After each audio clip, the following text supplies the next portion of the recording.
کله چې د قیامت ورځ شي مخلوقات الله رب العزت ته ولاړي دومره سخت ورځ به چې نور به یو نیزه رانږدې دومره به رانږدې شوي ګوره اوس چې نور بره نو څومره ګرمي چې بیا دا خطر راشي نو دا به بیا څومره ګرمي نو هر یو انسان به د دې د وجې نه په خپلو خولو کې ډوبي بره به الله رب العزت رحمت طرف ته پامي تمام انسانان به آدم علیه السلام له ورشي چې حساب کتاب وشي آدم علیه السلام به ورته بل پیغمبر وښی تر دې پورې چې حضرت عیسی علیه السلام ته به خبر راورسي چې کله دا خلک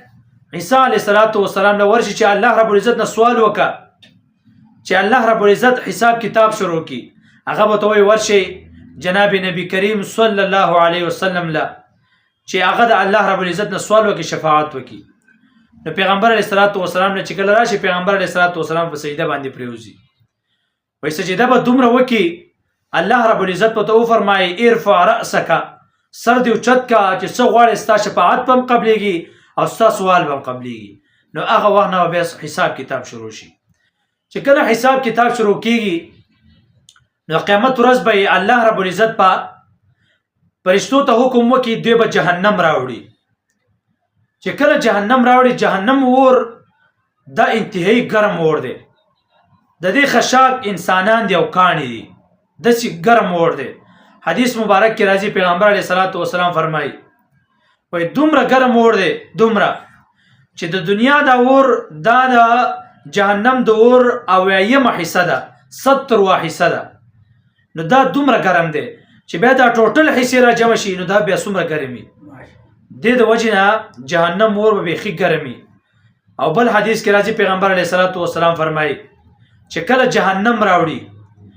نو دا جهنم به په کفارو باندې او په جهنميانو باندې حمله کوي خو دا به فرشتو نیولې په دې جهنم کې به 9000 لګامې 9000 پړې به کې پراته هغه به نیولې فرشتو او په یو لګام پسې به 9000 فرشتې نښتي نو ته چې حساب وکړې دینه 4 اربه او 9 کروڑه فرشتې شوې نو ګوره 4 اربه او 9 کروڑه فرشتې به جهنم نیولې دغه باوجود به په کفارو باندې حمله کوي دا دومره ګرم اور دی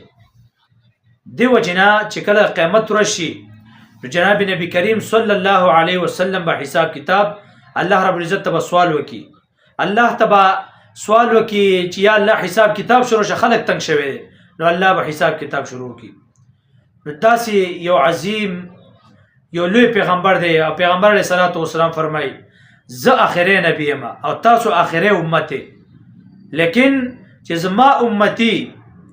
په دروازه باندې او په درشل باندې خپنه یې خودي نو بل امتی دا جنت ته نشي داخلي دي دومره لوی فضیلت الله رب العزت دی امت لور کړی